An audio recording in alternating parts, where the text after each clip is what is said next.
Hi guys, and welcome to Reality with T. I hope everyone is well. Let's get started. Today we're going to talk about 90 Day Fiance Happily Ever After, and I'm going to start with Andre and Libby.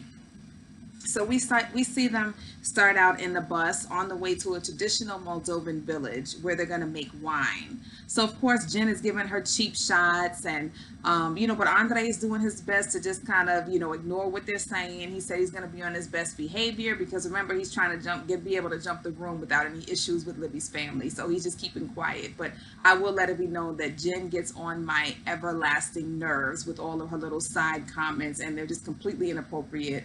But they're all looking forward to having a great time at this Moldovan village. So, then the brother comes in. Here comes Charlie talking about, oh, there's so many pretty girls in Moldova. Did you date a lot when you were younger? And he's like, well, didn't everybody date a lot? And he's like, all these pretty girls, but you end up with an American, So they're starting with him. They're still poking at him, but, he's just kind of like deflecting, and he's kind of ignoring them and keeping it cool. So I say good job for him, because at this point, I'm on Andre's side. As ridiculous as he is, her family is more ridiculous, and they're freaking annoying, and I'm pretty much done with them. So, they go to the Moldovan village, and it's really nice because Andre is able, I guess he's been there a few times before, he's able to show them how they press grapes to make the juice, and then the juice has to sit for about 3 months, and then it turns into wine.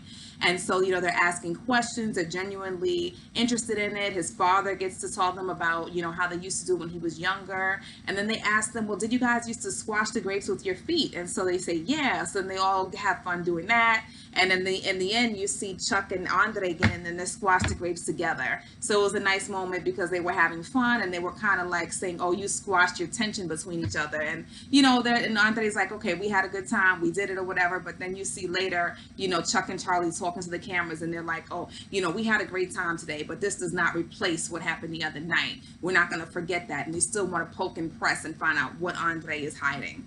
So, they show in the next scene where the family, Chuck, Charlie, and Jen, go to speak to Andre's best friend, Marcel. Now, Marcel is the one who used to work with him in the police force in Moldova, and he also moved with him to Ireland when they were forced to leave. So they want to know, first Jen asked, well, what happened the other night? And Marcel said, well, I think it was everybody's fault. He said it was your fault because you guys kept pushing him and asking him questions that he didn't want to answer.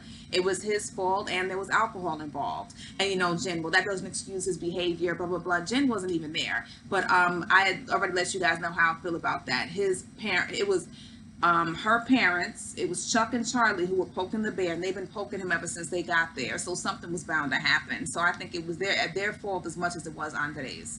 So, they asked him about his time being a cop with Andre. And, Marcel says, I can't say, there's a lot that basically he's saying there's a lot that went on within the police force. They said, well, was he a corrupt cop or was he a good cop? He said, I can't say whether he was corrupt or not. But we did what we had to do. If we had to break laws, that's what we had to do. And he's trying, you can see his body language is kind of stiffened up. He's trying not to give too many details. And then, they asked, why did Andre leave so abruptly? And he said, well, he had to leave, and kind of said it as if he didn't leave, he would have been set up. So he said, set up for what? Set up to, to go to jail. And then the guy says, possibly. He doesn't really answer. And then, Jen says it's because he didn't want to play along with whatever corruption was going on. And, he says, listen, the police here are corrupt, and you can't fight them, pretty much. So we don't know if Andre was on the good or bad side. Whatever it was, they pretty much made him leave because he didn't want to it probably could have ended up in maybe him being killed or something. We don't know. And he's trying not to give too much information. And what he keeps telling them is Andre has never been comfortable talking about this. That's why he's acting like that. It's a lot going on. Maybe Andre's protecting his family. You know what I mean? Maybe he's protecting himself. We don't know what is going on and the reason why Andre is not opening up about this. But for some reason, they keep pressing. And the friend is trying to tell them, leave it alone. We did what we had to do.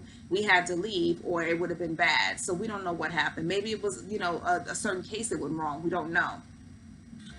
So, they asked him, I believe they did ask him, like, why are you guys so, secretive about it? And he said, well, I still have friends who are in the police force, and I'm not trying to mess up. I'm still trying to keep some of those relationships. He's trying to stay on their good side. So he also doesn't feel comfortable talking so much. But at some point, he just shuts it down and says, you need to ask Andre. So, we'll see. Maybe they'll finally get their answer that they want next episode. We'll see. So then we have Paul and Carini. So as you remember, at the end of the last episode, she was walking away. She was talking on the phone. She didn't want to. She was kind of upset at Paul. Didn't really want to talk to mother. We don't know why. So then this episode, we see Carini talking to producers, and she's like, I'm just not adapting well to America. I'm homesick. We're arguing a lot. Paul doesn't have a job, and she says, at this point, I'm desperate. So she goes to see an immigration lawyer. So she was able to find one. She found one that has a Portuguese translator, and she got herself an Uber and took her and the baby while Paul was out to go speak to the lawyer to find out her options. So she wants to know, can she travel with the baby without the dad? And she says that she would never stop Paul from seeing Pierre, but she wants to know what her options are. So she shows the lawyer her documents, and pretty much Paul lets out that she is a full legal citizen. Carini has the right to work, to drive, to do whatever she wants, to travel. She doesn't have those restrictions on her. So it's not a matter of that. But the issue with the lawyer told her was that, you can do whatever you want, but there can be repercussions. He's the father. There can be consequences. So he can take legal action against her if it came to that. So she told to be careful. You don't want to do anything that's going to cause him to want to take some kind of legal action against you. So, she gets home, she speaks to Paul about going to the lawyer. He was very upset because he's like, I was out of the, he kind of feels like, what is she planning to do? I was out of the house. He says at one point, what if I had come home and I didn't see you? I would have been worried, which is understandable because she's never left the house without him before, and she doesn't know the language. So it's like, what are you doing? But he says, she can work, she can do whatever she wants, but he feels like he provided her with everything. And she's trying to leave him. So she says, I want to see my family. I'm not trying to leave you. I'm not trying to keep you away from the kids. I just want to see my family. I'm homesick. And he starts saying, I will prosecute you. We can go to court. He just started, I think he got scared because I can understand him. Like all of a sudden you're talking about going to see a lawyer and leaving. It's like, wait a minute, I have rights too. I have 50% rights to this child. He's talking about, I'll prosecute you, this and that. So then she gets upset. She starts crying. She says, I'm not going to keep him away from you. I just want to go home. But then she says, Paul takes it too far. And he recognized that he did go too far. So he tries to give her a hug and this whole thing. But he's scared because he's like, he also doesn't know what she's so unhappy about. I'm confused. I don't see them being happy. Never saw them really be happy together. I think that Carini, I think she probably bit off more than she can chew. It was like, okay, I'll see what America's about. She thought it would be more than what it is.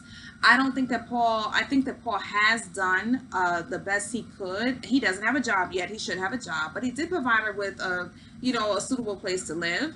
He's been cooking, cleaning, like he says, taking care of. He can't even really get a job because for some reason she's home all day. I think it's depression. She's not cooking, cleaning, not really taking care of the baby. So he's doing a lot of that. Okay, granted, they still have plastic bags, trash bags in the windows, but I think that he's provided her with enough that they just got there and him coming from nowhere. So we could see where this goes, but I don't know. This doesn't look like it's good. I know that there's some drama that happened outside of the episodes, which I'm gonna have to do a separate one because I think at this point now Paul is in Brazil and he says that Carini left with the son. He's in Brazil cleaning up their house down there so that it'll be suitable for the new baby because Carini is pregnant again. So he's like, well, I might not ever see my kids or my wife again. So we have to keep up on this story. All right. So now we have, let's see, Larissa and Eric. So she goes in for the consultation for the boob job and the nose job with her friend who's already had these procedures done, and with Eric. So they've made an arrangement for payment. I don't think this is smart. Like, this doesn't make any sense. Larissa doesn't have a place to stay. She doesn't have a job yet for whatever reason. Her kids are back in Brazil. She wants to spend all. She wants actually Eric to spend all this money on all these procedures for her, and she's gonna owe it to him. And he keeps saying with interest, with interest. But now you're indebted to him. So you guys 2 days ago were on the brink of breaking up again, which is only one day after you guys actually got back together. And now you're asking him to give you $25,000, and now you're indebted to him pretty much until you pay this back. You don't have a job, so when are you going to pay it back? Like, this whole thing, to me, her decision making, The process she goes through for decision making, I don't even think she goes through one, because this doesn't make any sense. And it makes me sad and kind of like annoyed that she's a grown woman and that's just doing these things, that she's like, living off of people, hopping from place to place, and it's still not mentioned her kids. So you owe this man all this money and you still have not brought your kids over here, tried to send your kids money, as far as we know. Like, it's just, I don't know, whatever. This is her story. She's on the show. I'll talk about it, but she just turns me off. But she talks about why she wants all these things done, and she says, she just doesn't think that she's pretty, which is sad. But she says that she wants her boobs to look fake. She wants them big and fake. And the doctor even said, well, skinny people don't really have big boobs. But she ended up getting a double D as opposed to, I think, a triple D, which would have been like 800 cc's. So then she talks about her nose, and the doctor kind of says, well, yeah, your nose is big and it's wide here and broad hair. And I'm like, maybe I don't think I ever need to speak to a plastic surgeon, because I don't want to go anywhere and the doctor tell me, oh, your nose is big, or this is what's wrong with you. I mean, I know that's his job and he's trying to get business, but damn, they just give it to you straight. So, then they go look for lingerie. And then at this point he says, are you going to be done?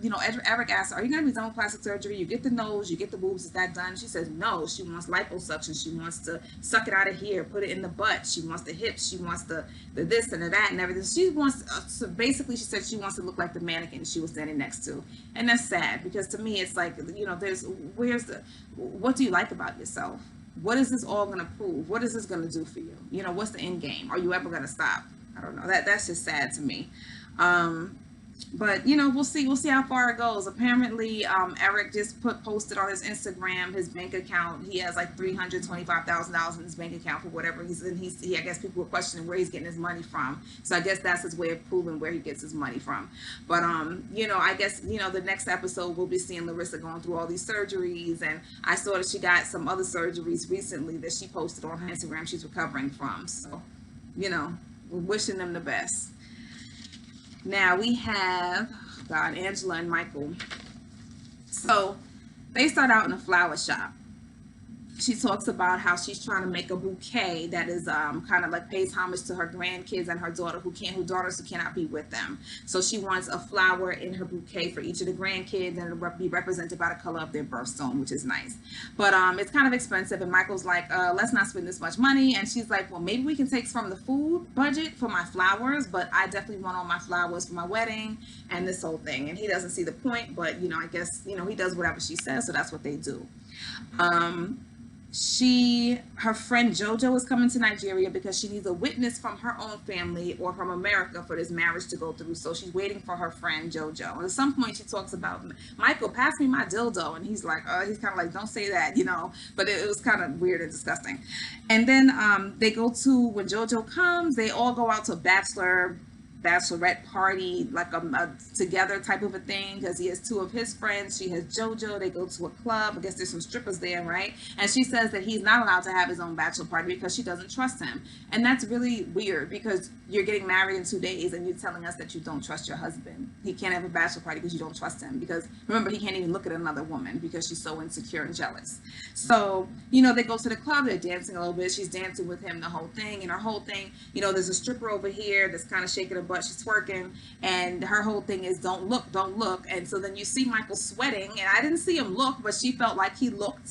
And then of course there's this whole big thing, and she blows up. She does the usual, we're not getting married. And then she even says in the car, I'm 54 years old. He's so much younger than me. How does he think I feel with him looking at these younger girls? Well, I mean, you should have known that. Like, you knew his age when you got with him. And then she says, how does he think I feel if he's looking at these young girls and he only has sex with me once? So I'm like, okay, is it once this visit, or is it once in the entire 3 years you guys have been dating? Because they act like they have this great active sex life. So this would be interesting. I hope that she gives us more clarification when the show comes back on next week.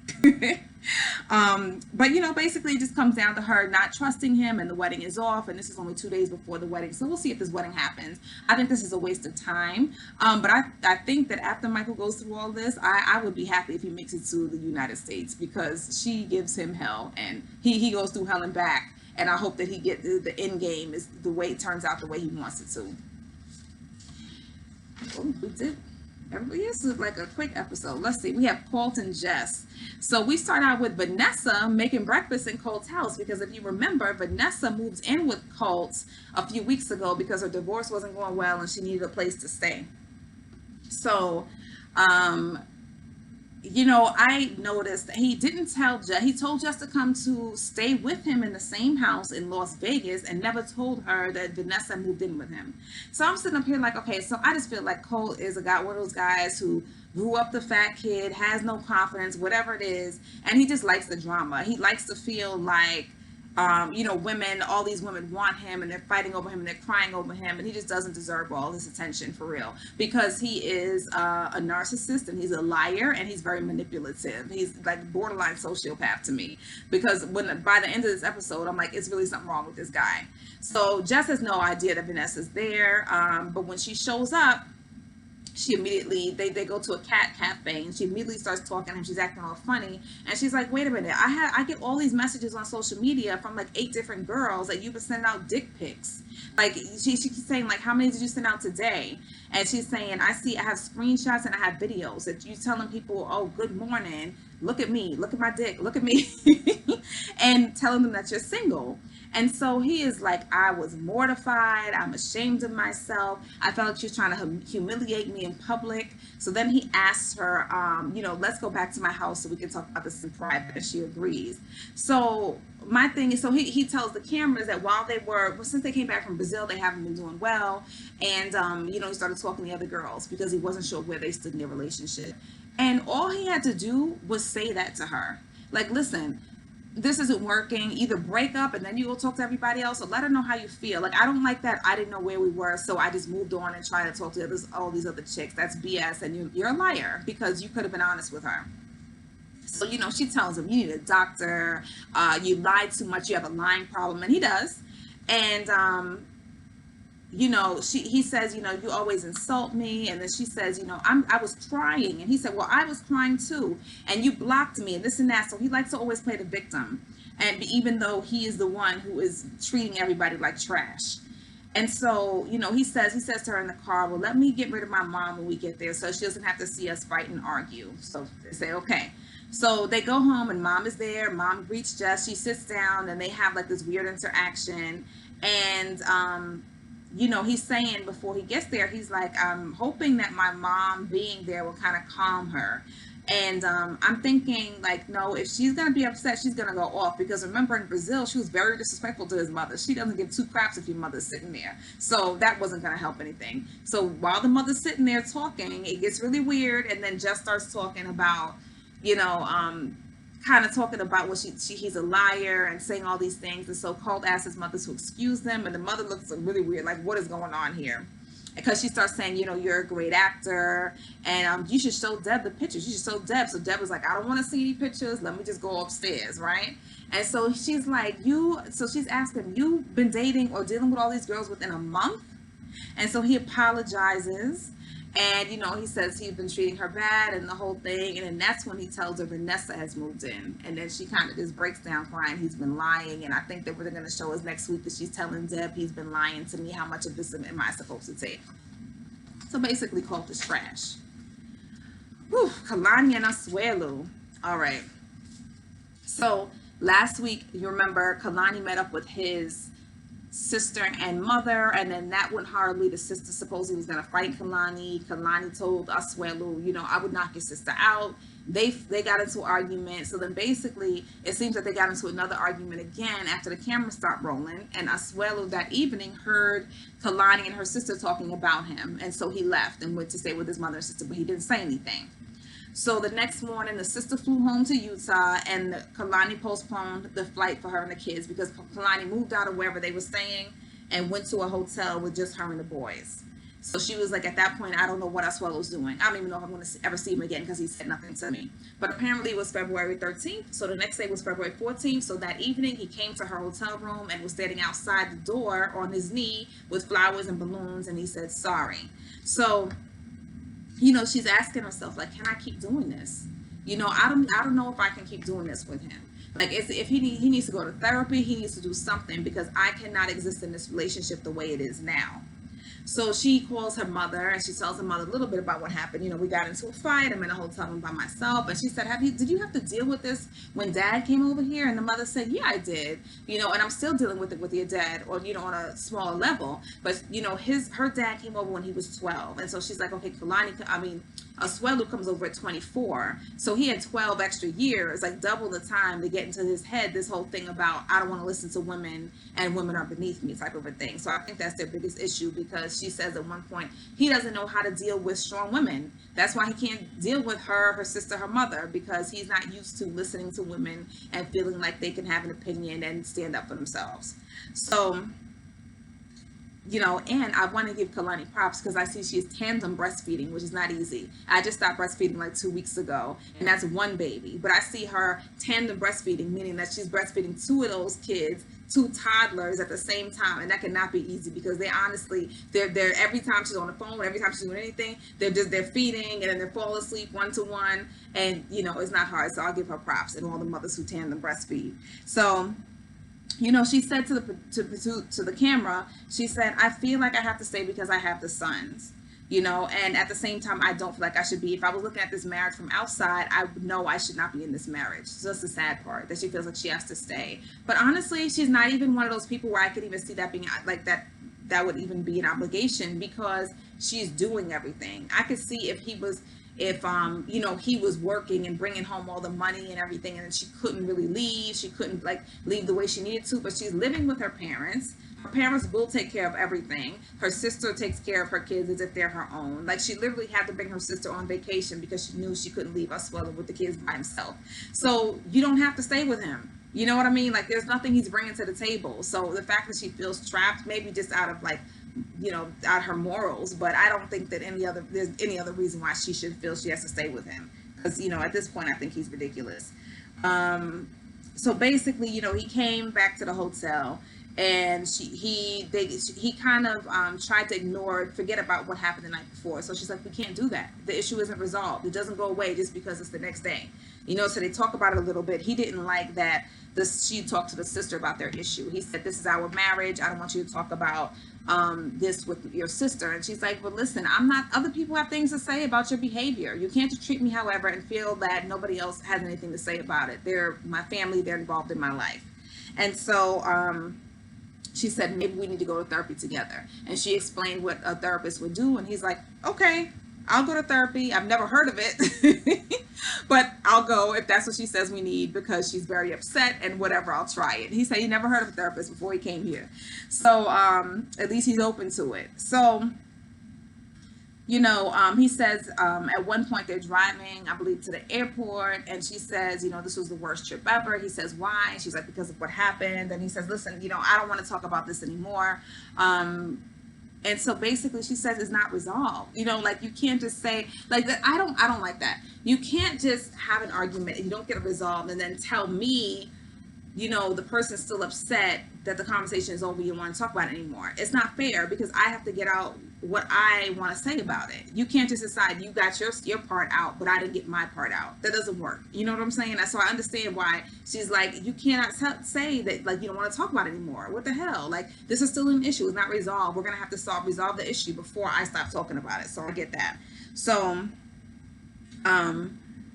yeah, I don't know. Let's see. What else did I write? I can't read the rest of my notes. So I think that was how it ended, though. They were getting on the plane, and then basically she said something to the producers like, I don't even think I want to be married anymore. So we'll see if this is something they can resolve, and she's going to stay with him, or is she going to leave? We will see. But I don't think he's bringing much to the table. They're doing nothing but arguing, and he doesn't want to be here. He's depressed and upset and you know, angry, and so is she. So I don't know. You know, I know they have kids and stuff, but there's a way to co-parent. So we'll see where they go with this. Either way, leave me comments in the comments section, like and subscribe. Thank you for hanging out with Reality with T, and I'll see you next week. Bye-bye.